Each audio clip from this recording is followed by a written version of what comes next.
টক খেলে নাকি তোমার মায়ের মাথা ঘুরে পড়ে গেছে। অনেক টক। ও বাবা ও বাবা। সেই যেমনই এখন তেঁতুল খাবে।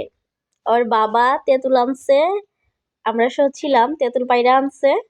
তো এখন পায়জামনি তেঁতুল খাওয়ার জন্য বসছে। আর ঠোঁটের মধ্যে দেখেন কিভাবে লিপস্টিক দিয়ে রাখছে। ওরে বাবা টক। ওরে বাবা টক। পায়জার রিয়াকশন দেখেন। টক খাওয়া ভালো তো বাবা, খেতে পারবা তুমি? হ্যাঁ, দামও খোসাটা ছাড়াই দিই। অনেক দিন পরে এই তেঁতুল থেকে খোসা ছাড়াইয়া পায়জামনি মানে দেখতেছি আর কি। অনেক বছর হইতেছে দেখি না এই যে তেঁতুল থেকে খোসা ছাড়ানোটা।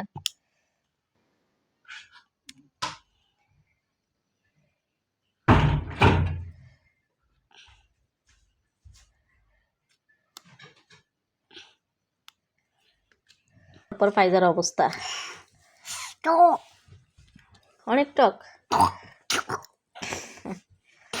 খাও খাও খাও। ওই বাবা টক দে। অনেক টক ফাইজা। আমি খাই না তেঁতুল। ও বাবা টক। ওই বাবা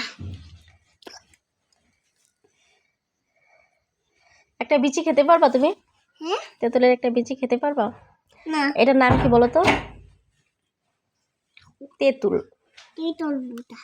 আর আর ছাড়াতে হবে না, এতটুকুই খাও, এতটুকুই খাও, এতটুকুই খাও, আর খেতে হবে না। ফাইজা মাহজাবিন, আর খেতে হবে না, এতটুকুই খাও। ও মা, অনেক মজা। টক। দেখি ফাইজামনি টক খেতে পারি কিনা। ভালো লাগতেছে? এখন ভালো লাগতেছে তাই না? প্রথম আমি একটু টক। অনেক বড় মাছ না, এই জন্য আমি কাটতে পারি। ও তুমি তুমি অনেক বড় মানুষ, মানে আমি আর তোমার আব্বু ছোট নাকি? আর তুমি আমাদের মা। ও সেই জন্য খেতে পারো নাকি? ফাইজামনি অনেক বড় মানুষ, সেই জন্য ফাইজামনি তেঁতুল খেতে পারে। বাহ টক দে। কে কে খাবেন তেঁতুল? সবাইকে একটু লালচ দাও। এটার মধ্যে একটু লবণ, একটু মরিচ দিয়ে মাখাইয়া খাইলে কি যে মজা লাগবে পাইজা। কিন্তু তুমি তো খেতে পারবা না।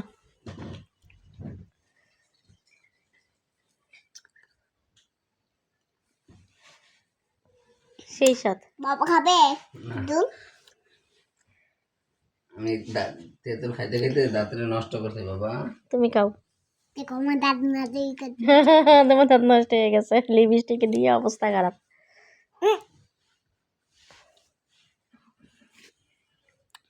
তাতে অনেক জগ। সবাইকে জিজ্ঞাসা করে আন্টিরা তেঁতুল খাবেন, যে বলে তো সবাইকে। এনে আনতে আনতে হ্যাঁ হ্যাঁ, তোমার ভিডিওটা যারা দেখবে তারা তো আন্টিই দেখবে। তো বলে তো আন্টিরা তেঁতুল খাবেন। বাহ, এবার একটু কমারো। মা তো ঘুরামে টক খাতে। টক খেলে মাথা ঘুরে। টক খেলে নাকি তোমার মায়ের মাথা ঘুরে পড়ে গেছে।